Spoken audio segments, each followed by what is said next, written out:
ایک کنولیوٹڈ وے سے یہ چیز ہو گئی ہے، کیونکہ ہم امپورٹ کرتے ہیں، ویٹ ہم امپورٹ کرتے ہیں، شوگر ہم امپورٹ کرتے ہیں، دالیں ہم امپورٹ کرتے ہیں، گھی ہم امپورٹ کرتے ہیں، اس کی وجہ سے ہم انٹرنیشنل پرائسز سے لنک ہو گئے۔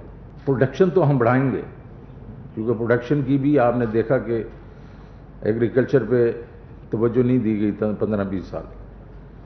مرا کون؟ فارمر مرا۔ لیکن اب ہمارا کام ہے، اب ہماری اسٹریٹجی ہے کہ ہم یہ فوڈ پروڈکشن بڑھائیں، ایگریکلچر پروڈکشن بڑھائیں۔ اس کے بیچ میں اس سال آپ نے دیکھا کہ بہت زیادہ پیسے رکھے گئے۔ ہم پیاز جو ہیں خود بھی استعمال کر رہے ہیں، ایکسپورٹ بھی کر رہے ہیں، آلو کا بھی یہی حساب ہے، ٹماٹر بھی یہی چیز ہے۔ تو انٹرنیشنل ایک تو ہمیں یہ دیکھنا پڑے گا کہ یہ جو چیزیں ہیں جو ہمارے یہاں مہنگی ہو رہی ہیں، کیا ہمیں ان کو ایکسپورٹ کرنا چاہیے بھی نہیں کرنا چاہیے، کیونکہ یہ بھی ایک، لیکن وہ کہتے ہیں کہ مارکیٹس کو بند کریں گے تو پھر مارکیٹ کھلیں گی نہیں، لیکن اس کا ایک ٹریڈ آف ہونا چاہیے۔ اور اچھی نیوز یہ ہے کہ ہم نے جو ویٹ ہے اس کی جو ریلیز پرائس ہے وہ 1950 روپیہ کر دی ہے۔ اس سے جو ہے آپ دیکھیں گے کہ اگلے چند دنوں میں آٹے کی قیمت گرے گی اور انشاءاللہ کافی گرے گی۔ یہ ہم نے ریلیز بند کر دی تھی مئی میں، کیونکہ وہ ہارویسٹ آ گئی تھی اور اس وجہ سے، لیکن اب پھر سے ہم نے ریلیز شروع کر دی۔ لیکن سب سے امپورٹنٹ نیوز اس شارٹ رن میں یہ ہے کہ ہم اسی مہینے سے انشاءاللہ ٹارگیٹڈ سبسڈیز دیں گے۔ یہ ہم پہلے نہیں دے رہے تھے۔ کیش سبسڈی دیں گے آٹے کے لیے، چینی کے لیے، گھی کے لیے، دالوں کے لیے۔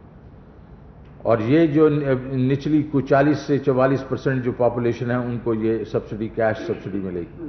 ہمارا ایشو یہ، ہم نے پچھلے چند سال میں ہم نے لوگوں کی انکمز نہیں بڑھائیں، لوگوں کی آمدن نہیں بڑھی، اور آمدن جب نہ بڑھے تو بوجھ زیادہ نظر آتا ہے۔ زیادہ چیز ہمیں توجہ دینی چاہیے، ہم نے انکمز بڑھانی ہے، لوگوں کی آمدن بڑھانی ہے، جو کہ 8-10 جو کلپریٹس ہیں جس کو آپ کہتے ہیں۔ اس وقت آپ اگر دیکھیں تو اس میں NHA کو تو میں نکال بھی دوں، PIA، QESCO, railways, LESCO, PESCO, MEPCO, ZTBL، Pakistan steel, سب کو یہ کوئی کافی ان کا جو میرے خیال میں 400 کچھ بلین جو ہے یہ لوز کریں گے۔ انہی جو بڑی 10 کمپنیاں ہیں انہی کو ہم نے پکڑ کے ان کو ٹرن اراؤنڈ کرنا ہے۔ اچھا، آپ یہ کہہ رہے ہیں کہ وہ جو ہمارا سسٹم 15-20 دن تو خیر نہیں رہا، لیکن 10 دن تو ضرور رہا ہے، لیکن آپ وہ کہہ رہے ہیں کہ اس کی کوئی کمپنسیشن، میں اس کو آئی لک انٹو دیٹ، ٹھیک، میں دیکھ لیتا ہوں، وہ آپ کا جینوئن سوال ہے۔